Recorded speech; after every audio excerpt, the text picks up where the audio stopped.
Hello, hello, hello, good people. Welcome back to another installment of Shero Sessions. I am Danielle, co-founder of the Shero Plan, and today we have a special program for you. So tune in, lock in. If you're listening to me now, share and let everyone know we're on because we're here and we're ready.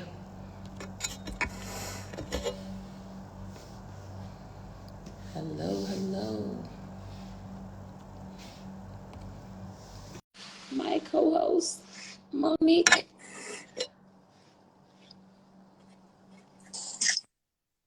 Hey, Hello there. happy Sunday, How you feeling? How you feeling? Happy Sunday. Yeah, man. Feeling pretty good. Feeling good. Excited about today.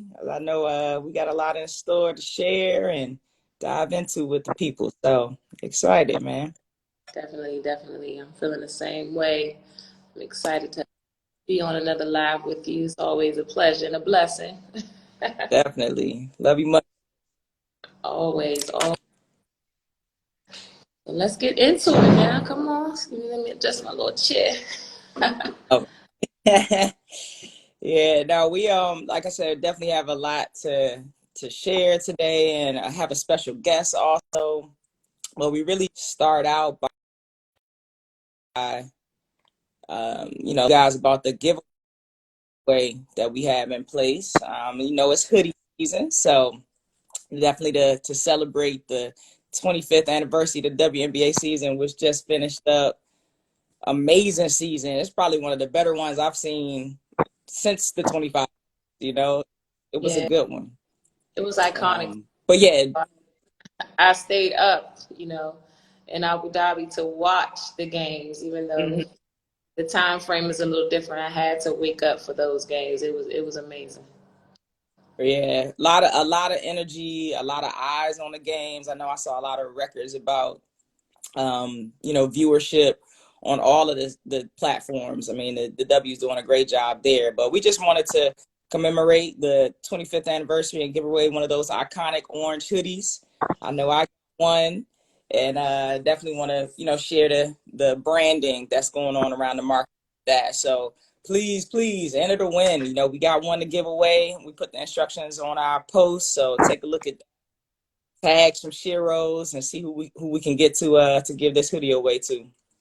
Exactly. Even if you already have one of your own, follow, like the post, and share it. You can give it to someone else. Could be a nice Christmas gift Absolutely. coming up.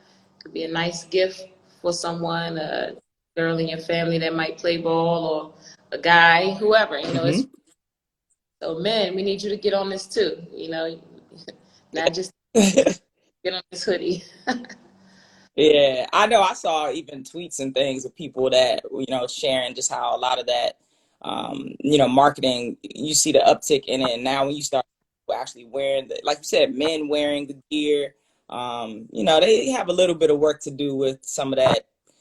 Um, all of the items that's just on the marketplace. They could definitely do a little bit better, but it's good to see that people are recognizing the logo, and men, women, boys, girls, everybody wearing the gear. So I'm excited about that. We'd love to give it away to one of our followers, so please like, share it, tag some other Sheroes so we can give that out.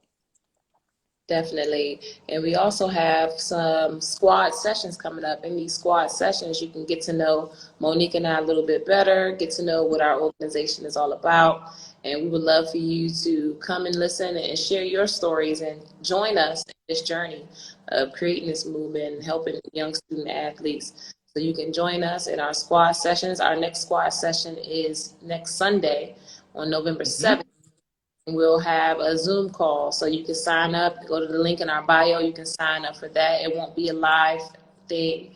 It'll be a Zoom call. So if you're more comfortable with doing a Zoom, it's your avenue, so that you can Hmm. come and share what you have and listen to what we have going on and seeing how you can get involved in helping us with our donating and grant making process, joining us, volunteering your services, letting us know about what you can give us to help our organization thrive. So we want to meet up Hmm. with you Sunday for a squad session, again, go to the link in our bio, and you can contact us and register through there. Absolutely. And again, naming it the squad, it's all about us coming together. We definitely, want to share exactly what we're doing. If you have questions about it, that session next Sunday will be your opportunity to, as Danielle said, meet us and hear what the vision is for this organization, but also, start to get active and, really, really join in on this movement to give out funds, to donate your time. Also donate your testimony, share, what your experience has been as a former athlete, current athlete. That's that whole purpose for us forming this squad. So, the other thing about the squad, aside from us just sharing the information, like I said, it's time to get active. Time to really put some action into place. So we're looking ahead to 2022 to figure out like where can we start donating this money? Where can we start, putting our resources, putting our money where our mouth is. So we would love for people to be a part of, the squad so we can decide together, where those resources need to go.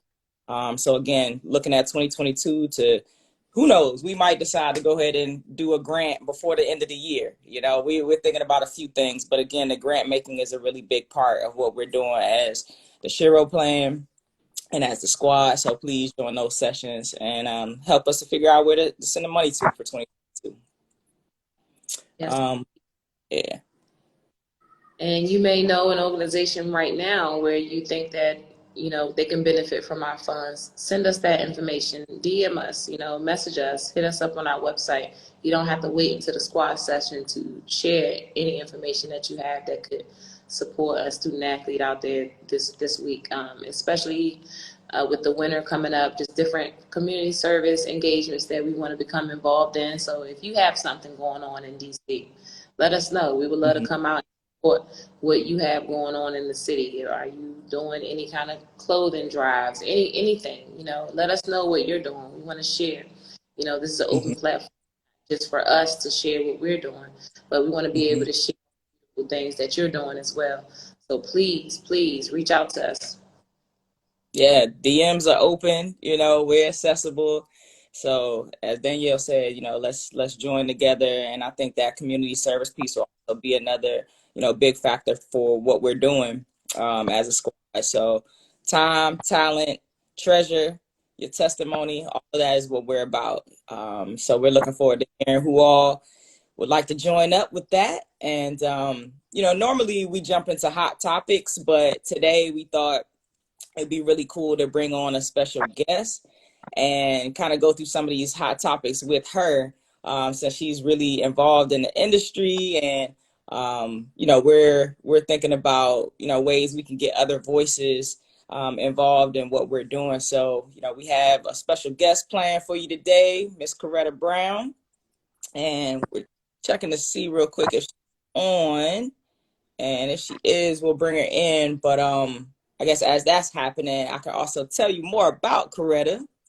Yeah, she is ready if you're ready, Mo.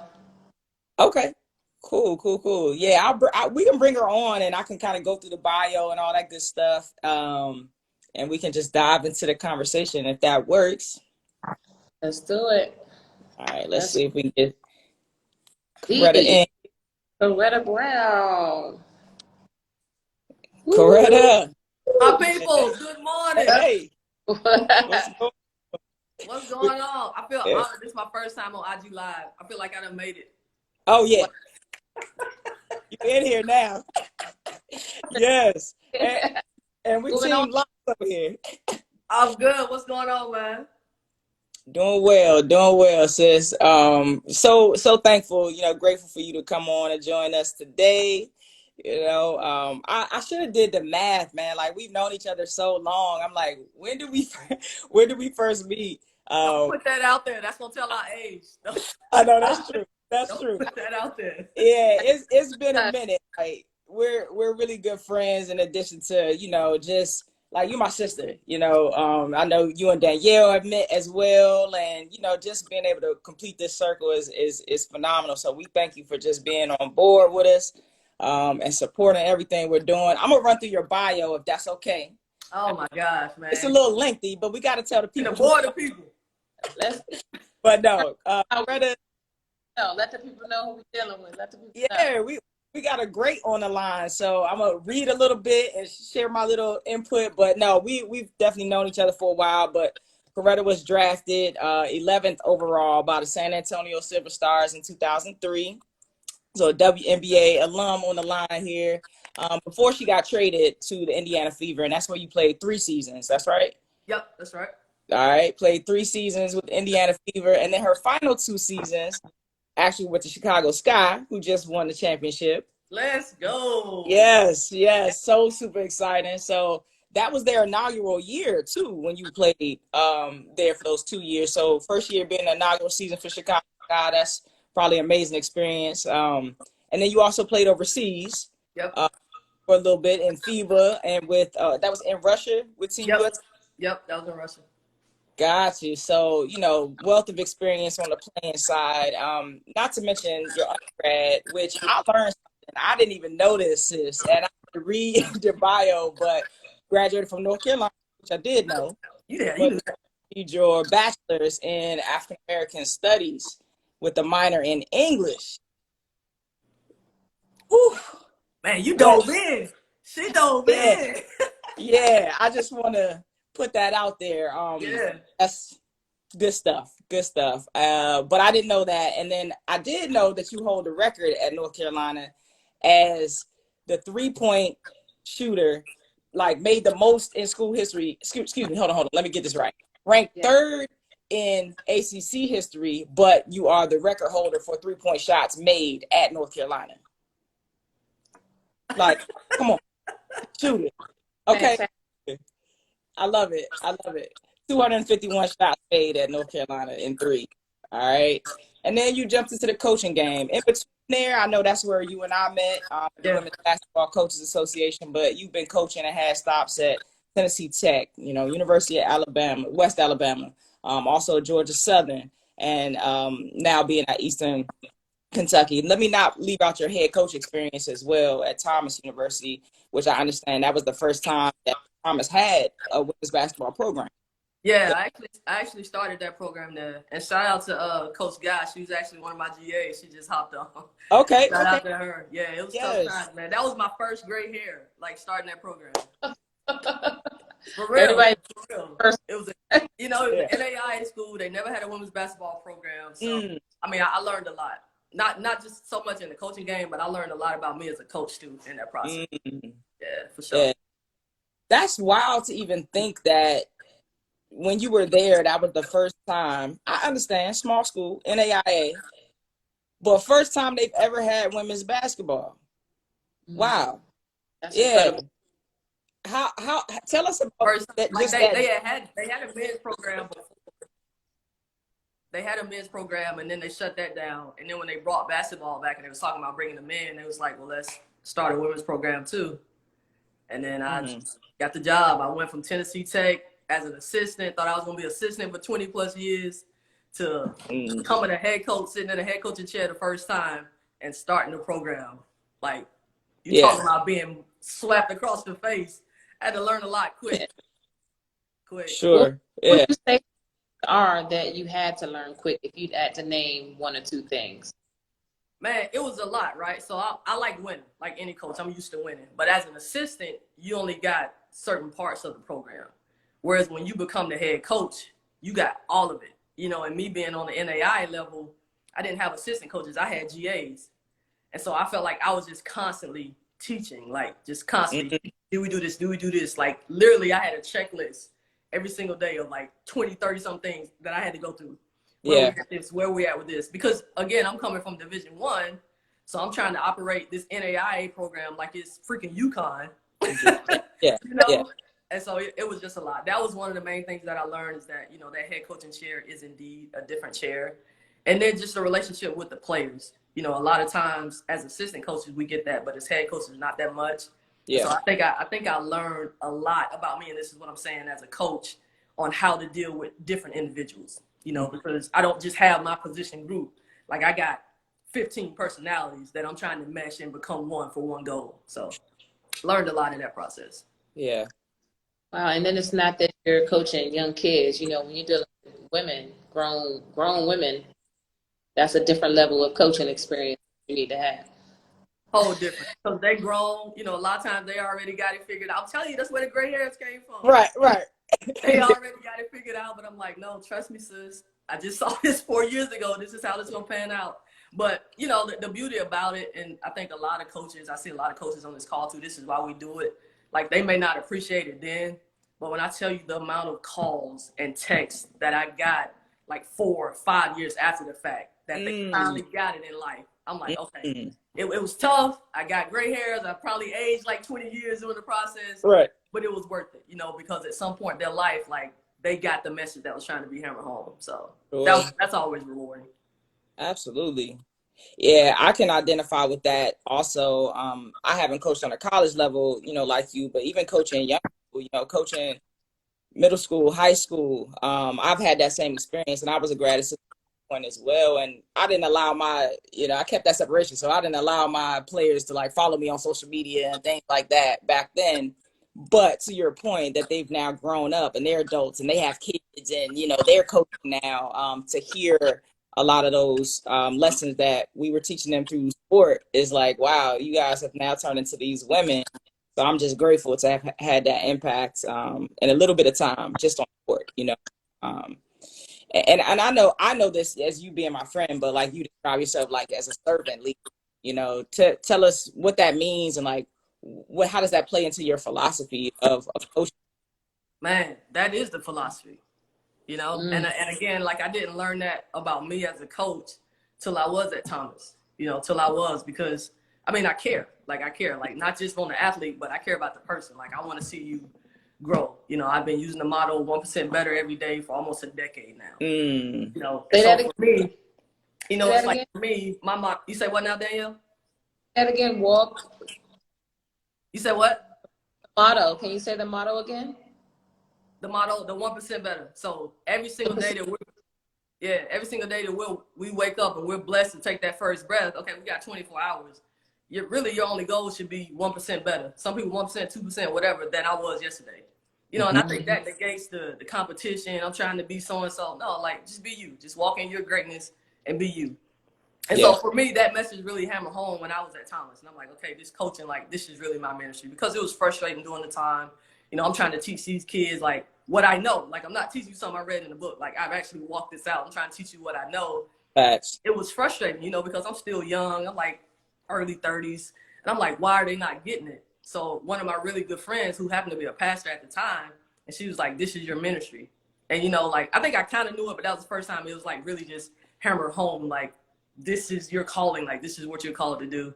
And every single time, and I see some other coaches on the call, they know what I'm talking about. You have the moments, Mo, you coached before in your coaching career where you like, man, screw this. I'm finna go work at a bank, get my 6 figures for these kids. You know? You have those moments, and I thank God that every time I've had one of those moments in my careers, that's when I always do get that text, or I get that call, or I get that DM like, hey, coach, I appreciate everything. So I'm like, okay, let me just stay the course. Like, this is what God has for me. So let me just walk out whatever it is he's trying to do in my life. Because I'll be dang if I let everybody on this earth use me except for God. Man. Nah, I'll be dang. And it's that every season is not going to be the same. So some things you may have done last season, it may not work with this new group of girls. And you have to accept who they are with skill-wise, personality. You have to start fresh every year, you know, fundamentals or whatever that you do. Coaching is not the same all the time. That's really I'm getting ready to get back into my new season. And I haven't, you know, we haven't really played in 2 years. So for me, I need to figure out where are they in conditioning wise. If they really want to play, then I can tailor the season around who these girls are and where they need to grow. So how is that impacting you now, getting back into coaching, being as though we're still in the middle of the pandemic? Do you see any changes in the coaching climate when it comes to that? Any change in the coaching climate in regards to dealing with the pandemic? Yeah. Nah, because I mean, the reality is coach is still crazy. Like, you know, if they say we can play, we still trying to go out and win. You know, the main difference was the dynamics, of course, the NCAA. Last year when I was in the Sun Belt, you know, they kind of switched it up and played divisions. This year I'm in the ASUN. They're doing the same thing, like we play divisions. So this division over here, we'll only play once, whereas our division, we'll play everybody twice. So, you know, that may have changed a little bit. Obviously, the fan situation, that changed. But I think in terms of coaches, really the only thing that changed was, for a lot of coaches, the attire on the sideline. I know a lot of coaches was hyped during the pandemic because they was in polos and Lululemons, you know, they ain't have to dress up. So, you know, other than that, it's basketball is normal. You know, it's basketball. I think who struggled the most with it, and I know some coaches struggle with, was probably definitely the kids, you know, because it's different. You know, you go from, especially for those seniors, you go from 3 seasons of this to your senior season is completely different. You know, it's no fans in the stands and it's no bands, and it's, you know, it's just completely different dynamic. Whereas mom and dad may have been at every game. Now, you know, can they even come watch you play? Now they got to watch it on live TV. So I don't know. I think the psyche of it definitely went up, you know, and we had a sports psych at my last school, and I asked him at the end of the season, I said, what was the increase, you know, in dealing with student athletes this year during the pandemic in regards to the past? And he was like, oh, you wouldn't believe it. Like, it was through the roof, you know, what kids were trying to deal with. So my heart goes out to him, you know, like when we played, we never had to go through that. So my heart goes out to him. Like, these kids got to deal with a lot, for real. Sure. Yes, we have a question right now, actually. Any advice? I need to put my glasses on. Hold up. Oh, Danielle, you telling our age. Don't do that. Forgive me. I'm in my last year of JUCO, and we may not have a season, but I've always had the urge of wanting to play overseas or even at a 4-year college. Ooh, y'all may not have a season. My advice for that, season or not, is still stalk your dreams, right? So if your dream is, I want to try to go play overseas, whether you have a season or not, that don't mean that you still can't get 1% better every day.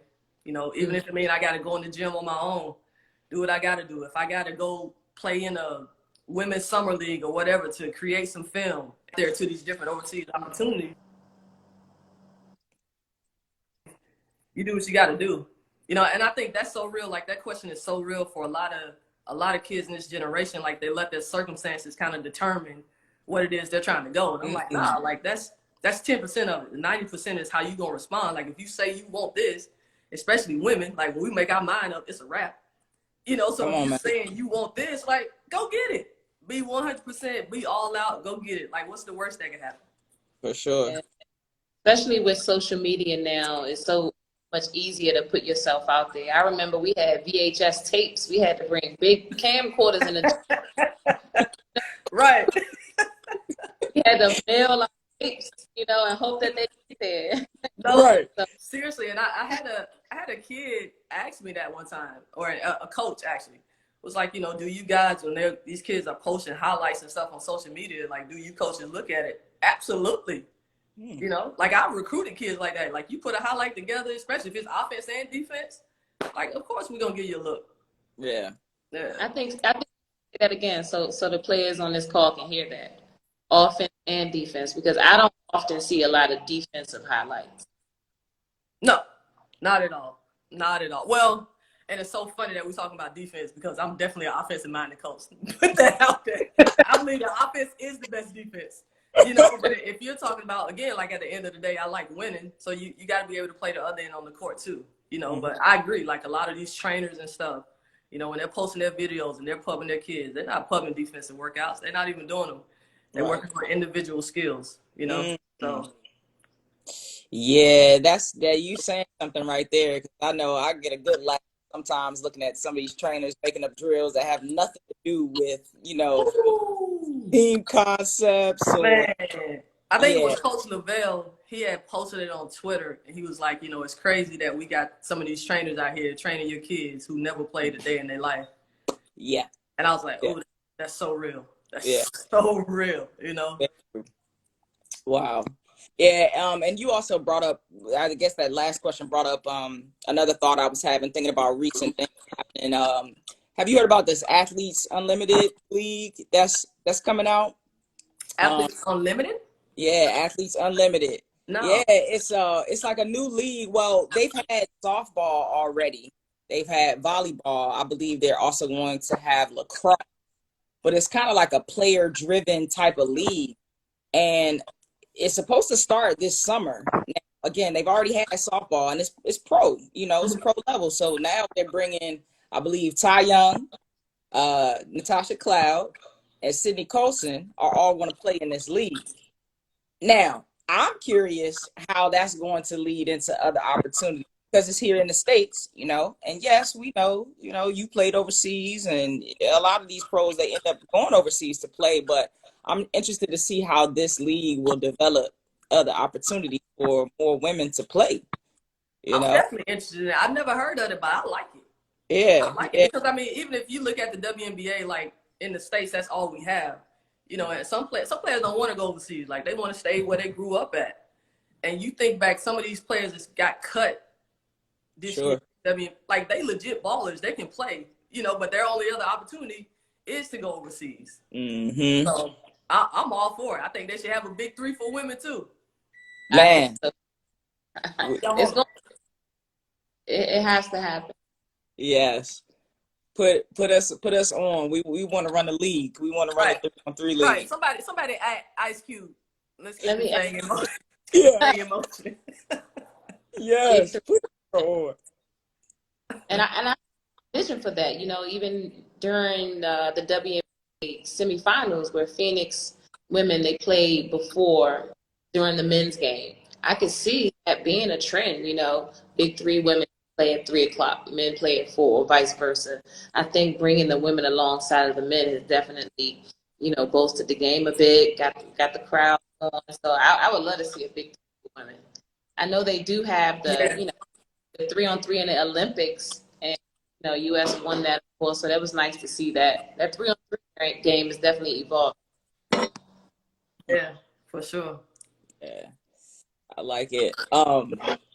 I also want to go back a little bit and maybe hear like your early basketball memories, like as a player, because as we just kind of talked about, like I can't imagine having been a player during these COVID times and have to not have the opportunity to play something that's out of our control completely. But maybe if you want to share some of your early playing memories,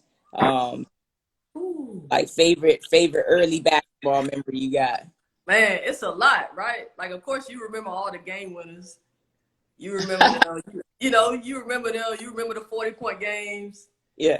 You remember the sellout crowds. You remember the first time you saw somebody in the stands with your jersey on. Like, I remember all that stuff. But probably the one that I remember that, and if I could do over again, it would probably be draft day. Draft day 2003 for me. Like, y'all ain't gonna believe this. I was literally in my room.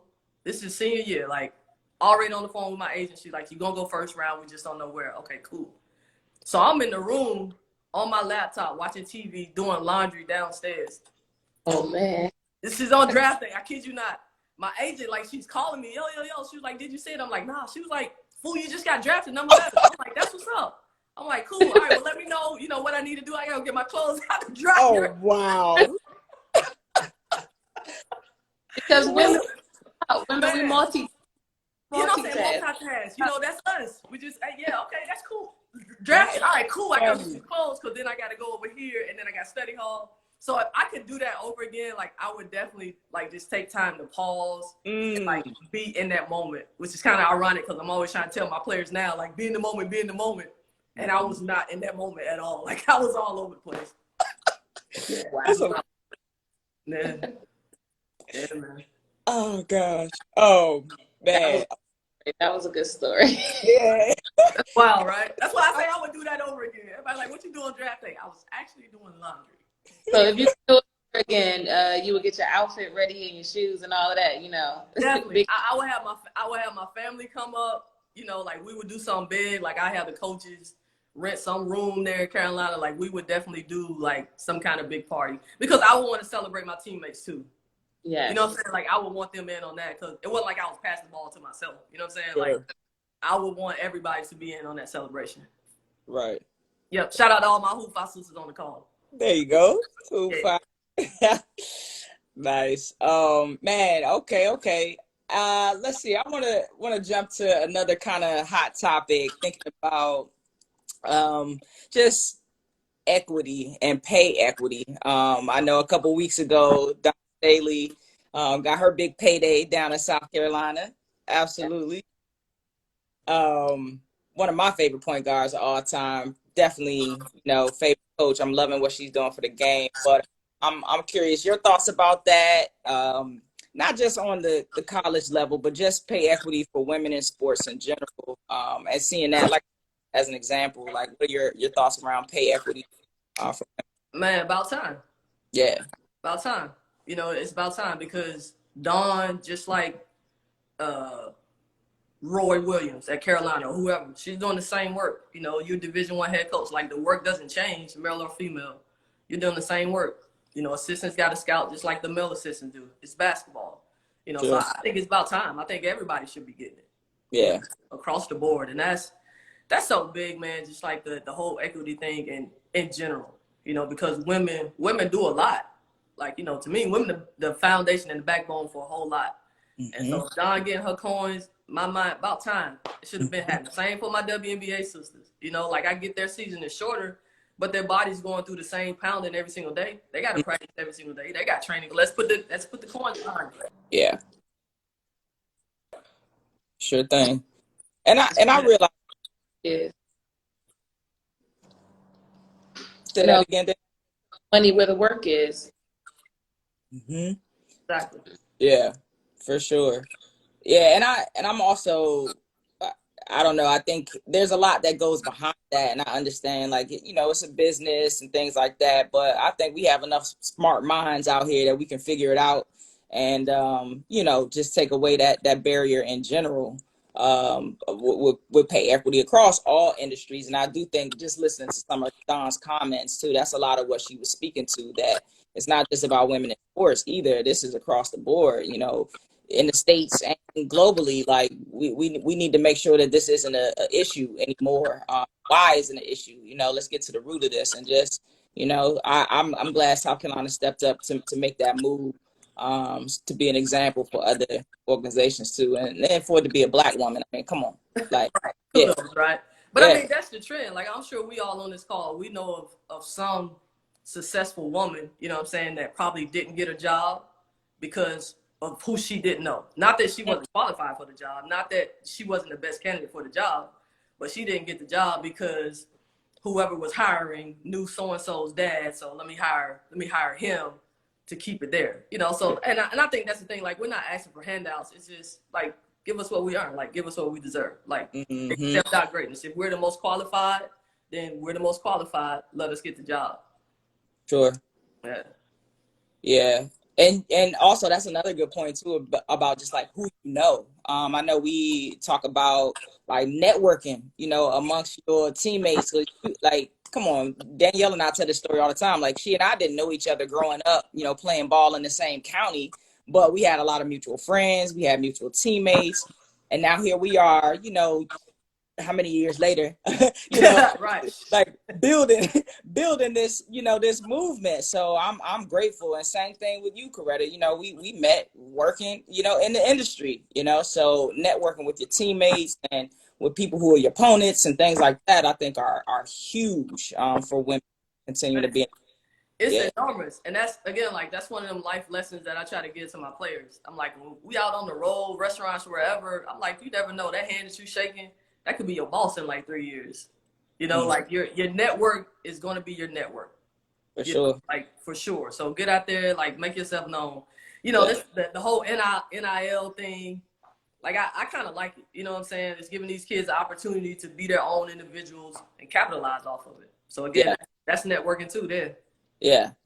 Yeah. Thanks for bringing that into the conversation too. Another big issue that I think will start leveling the playing field for women. And then especially, for Black girls and women too, to take advantage of all of the opportunities that are out there. So I'm just trying to figure out what the NCAA gonna do with like this back pay. Cause like back in 2003, I know I was worth a couple of coins. You know what I'm saying? So like, how do I get that back? Right. Yeah. Sure. But kudos. Kudos to us. We paved the way. Whatever. So like, let's get it. Mm-hmm. We need our inspirations. What advice would Yeah. you give a woman leader on navigating through the industry, overcoming obstacles along the way? That's a question from Kay Celine. Oh, shout out K Celine. Listen, that's my homegirl right there. Shameless plug. She do free game Fridays every Friday on her Instagram. Like, if y'all ain't following her, get familiar Okay. with her. Like, she's up and coming. So I don't even know why she asking this question. She already know that.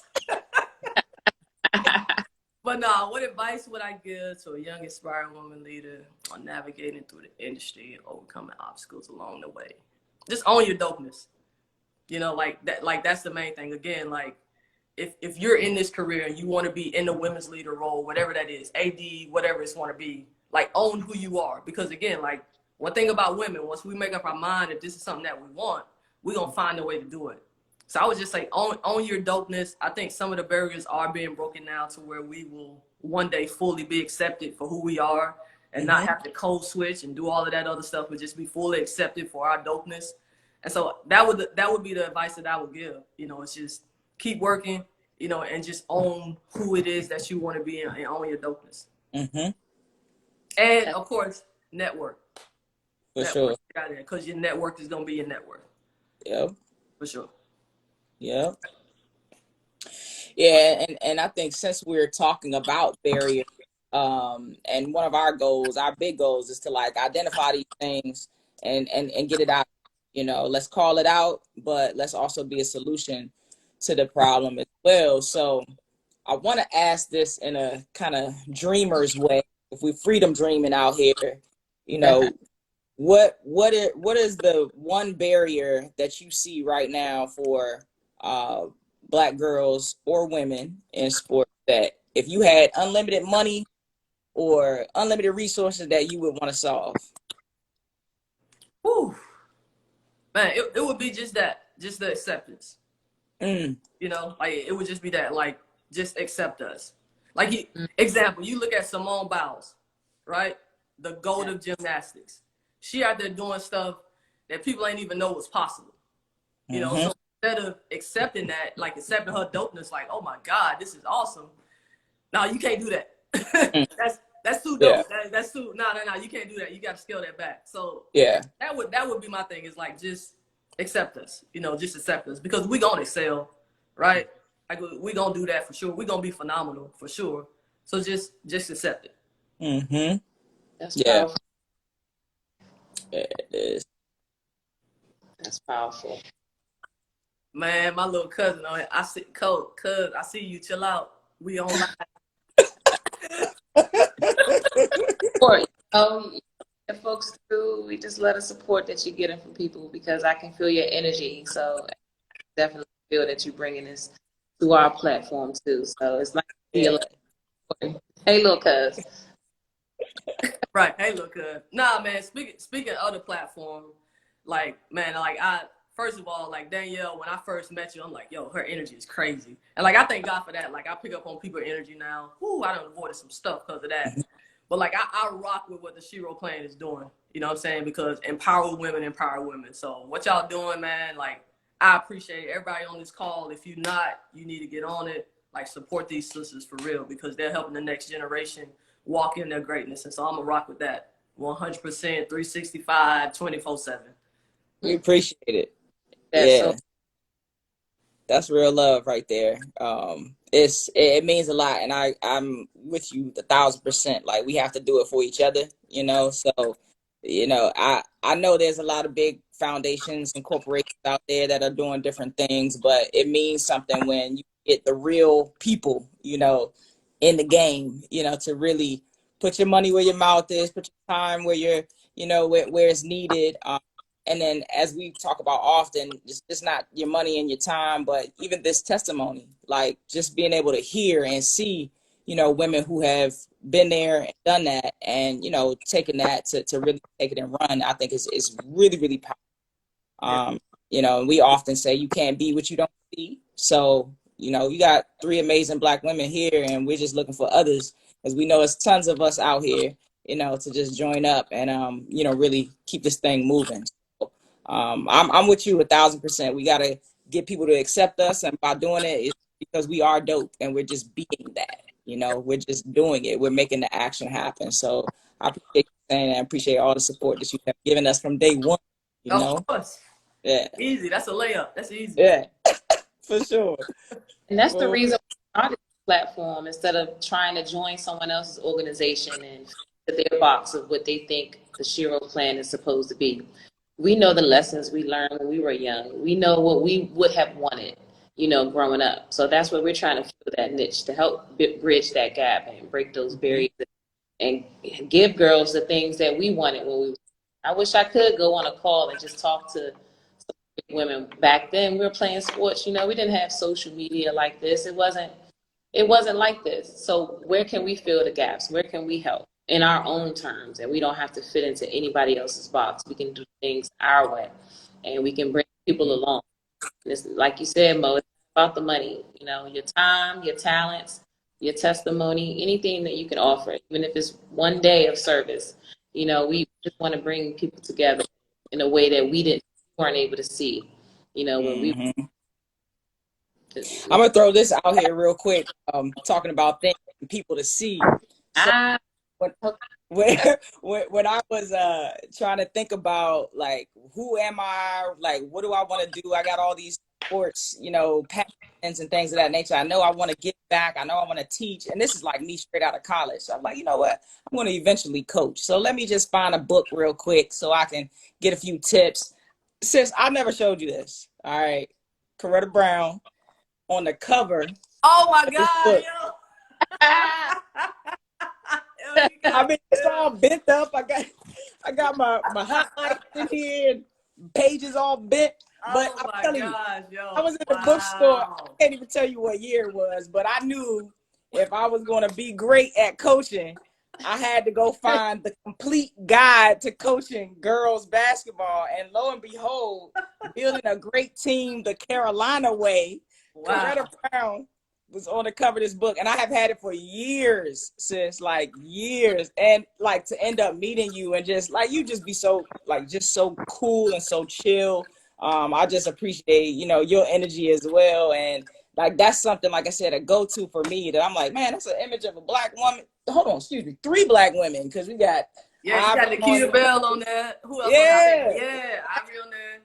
Man, matter of fact, Coach, man, think about that, Coach. I just need to roll you my coins. I'm trying to tell you, talking about NIL, right? No, she did ask, and so the crazy thing is, like, of course, she called and she asked. She was like, "Hey, I'm writing this book. I want to put you on the cover." And I was like, I was almost floored because, like, when I was in college, I ain't gonna lie, like, I was a little knucklehead. You know what I'm saying? Like, I work hard, but coach, whatever. Like, I always tried to prove her wrong, and she knew that, and that's why she would challenge me more. But like, our relationship wasn't really like that until after I graduated. So when she called me, she was like, "Can I put that?" I was like, "You want to put me?" Like, ooh, if you only knew what I was saying about you in that dorm room, like, you want to put me? But now, like, we've been cool. But again, me, 18 to 21-year-old, like, I had no idea what it was she was trying to teach me until I got in the real world and got in coaching. I'm like, yes, what Coach Hatchell was talking about. It all made sense then. But going through it, I was like, yo, this lady crazy. For real. Yeah. She planted the seed for sure, and you have blossomed and impacting so many women across the country. So hey, job well done already, and I know you are ready to soar and do so many other amazing things in this industry. And you've been tapped as being one of the upcoming great coaches, and I know that because I've already seen it. I've seen it from day one. Like, this is great heart, amazing person, and you care. And I think that's a lot of what, especially young girls now need to make sure they're in that environment, going to these schools or programs, playing for these AAU programs or whatever, for people who care. Like, that goes so much further than I think the X's and O's a lot of times. So yeah, for sure, man. A lot of kids, they do that. They're looking for the powerhouse or who got the best facilities and all of that. But, definitely the whole family thing. For me, again, because this is my ministry. And so when you look at my stops, like a lot of my stops, they aren't like big time, like, yeah, I could have went and coached in Miami and all of that.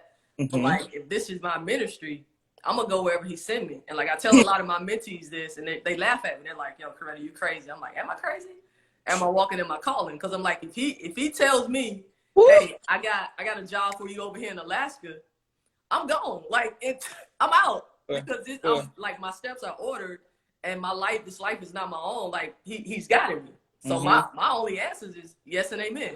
Come on, Sunday. Like, everything I'm doing is yes and amen. So wherever he's sending me, I'm out. You know, and I think that's why I've been so blessed, and like, man, I'm blessed, like truly, truly blessed. And like the older I get, the more emotional I get. Like I was actually almost crying on my birthday. I'm like, I don't cry on birthdays. Like, what is wrong with you? You know, but it's like I'm just getting so emotional because when I look back over my years, like I have been blessed. Just like on like how God has kept me and what he continues to show me. And again, like it's not for me, it's not for the glory of me, like it's all for the glory of his kingdom, but like how he literally kept me in some stuff. And I'm like, yo, that's dope. And once you see that, like, ain't no way I'm finna stop. Ain't no way. Absolutely. Well, hey, happy belated birthday. That was definitely something I wanted to get in today as well. You know, that was about 10 days ago, but still, you know, we definitely celebrate you. It's still October. 65. Got one more night to celebrate. Yeah. One more night. One more night, for sure. You know, we celebrate the whole month. We'll do days. Exactly. So cry if you want to, you know. Right. For sure. Danielle, I know you have a gift. We got a gift. We want to run down some buzzer beaters. Okay, yeah. So we always do buzzer beater questions with our guests. You can't think about it. You just got to be real quick with your answers. First buzzer beater question. Top 5 women's basketball players. Tamika Catchings, Dawn Staley, Cynthia Cooper, Shero Swoops, Lisa Leslie. Damn. I love it. Had the same top 5. Yeah. That's crazy. Yeah. Yes. Okay. So speaking of 5 women's basketball players, this next question, it can be 4 people you're inviting to the cookout. 4 people I'm inviting to the cookout? Yes. 4 people I'm inviting to the cookout. 2 Chainz, LeBron James. Yeah. Got 2. I got 2. Candace Parker. Hell yeah. Sierra. Nice. That's a good list. That cookout gonna go. Hey, we singing and dancing, we 2-stepping. Right, I don't know how that cookout gonna go. It's gonna be lit. Yes. That's what we want for the ages. What the world? Yeah, we turned right there. I love it. I love it. So when you get to this cookout, I need 3 sneakers that's in your rotation. 3 sneakers? 3 sneakers. 3 sneakers in your rotation now. What are your go-tos? Oh, shoes? Yeah. Man, I don't even know. Whatever the school give me. I get my shoes for free. So they all Adidas. So it's all Adidas now. Yeah, they in rotation. Whatever Adidas. They give me, that's what I'm wearing. Yeah, and I rotate. 3 stripes. Let's go. I like stripe life. Okay. That was the perfect for that 3 stripes. I like it. All right. So what are your top 2 favorite sports movies? Love and Basketball. What's the football one with Denzel? Oh, Remember the Titans. Remember the Titans. Yeah. That was a good movie. I might have to watch that soon. That was good. They're my top 2 right there. Yes. All right. One last thing. We're going to get a little bit more serious now. Before we go, one thing that you would want female athletes to know if you had to give advice. You gave a lot of gems throughout this call. But if you had to lay one gem down, what would that be? Let me pause real quick. One thing you would tell Black female athletes. Just that's the advice. Can y'all hear me? Say it one more time for us. Walk in your greatness. Like that would be the advice that I'm giving them. Like, don't try to dumb yourself down. You know, because a lot of times black females, we get all this stigmatism, like, oh, we're intimidating. Like, are we intimidating or are you intimidated? You know what I'm saying? Like, oh, they're too aggressive. They're this, they're that. Like, no, like we're just being naturally who we are. You know, so don't shy away from that. Don't let somebody else tell you that that's not good enough or it's too much or whatever. Like, just walk in your greatness because it's your greatness. You know, and when you walk in that and you keep God first, like you win in the end. So don't let the naysayers, whatever, you're too much. Again, they try to tell Simone Biles she's too much. And you see how that messed with her mentally. Like, just own your greatness and walk in it and keep God first. That's the best advice I can give them. I love that advice. I'm taking it as well. For sure. Yeah. Man, that's all good stuff. You know, I could just leave it right there because you laid it out for us. That's what we're about as well. Like, just own your dopeness, keep your crown on, you know, empower yourself. So we appreciate all of that advice you've given, all the gems you dropped. Thank you for participating in the buzzer beaters and being quick on your feet. Yeah, that was tough. I think I missed that cookout one though. I think that was brick. Hey, I like it. I like it. I'm partying. I'm coming to the cookout too. Y'all know y'all invited. Somebody bring the potato salad. Look, Mo and I already at the cookout. 4 additional people. For sure. Right, exactly. Where can people find you? People on this call who may not have your Instagram or anything you want to plug right now.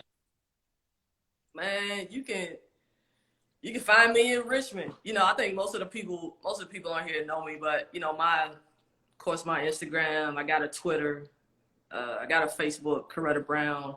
That's about all the social media I can handle. I don't do the TikTok, Snapchats, and all of that. You know, EKU women's basketball page, like literally everything is on there. My cell, my email, everything. Like, I'm accessible, you know, and I tell people that all the time. Like, I'm an open book. I have nothing to hide. I can tell you all the dumb stuff that I've done. I can tell you all the stuff that worked well, you know, because at the end of the day, I'm here to help. I did a lot of dumb stuff. I did a lot of stuff right, you know. So if I can tell you something that's going to help you, that's my duty. Yes. Well, continue calling. You inspire me today. Just your joy is definitely make me, you know, want to put my feet to the ground even more. See all the amazing things that you're doing, and you're doing it for you and your light, and not because someone's pushing you or not because, you know, you're just doing it for you. And I enjoy. I can feel that natural energy shine. So I appreciate you joining us. Truly, it's good to have this conversation with you. It's not too often, you know, you really get to sit and talk with people. So this was well needed. Thank you so much. Nah, thank y'all. I appreciate it, man. Keep doing what y'all doing, for sure.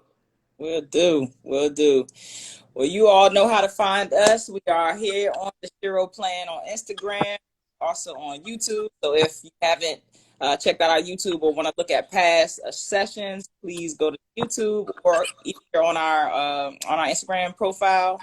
Definitely take a look at the links in our bio. We have some good information about all the things we're doing. But you know, this was a great conversation to wrap up October. So again, Coretta, we appreciate you and all your support. And y'all come join us, come follow, come see what we're doing and link up so we can empower each other. For sure. Appreciate y'all, man. Love. Absolutely. Love you too. Peace.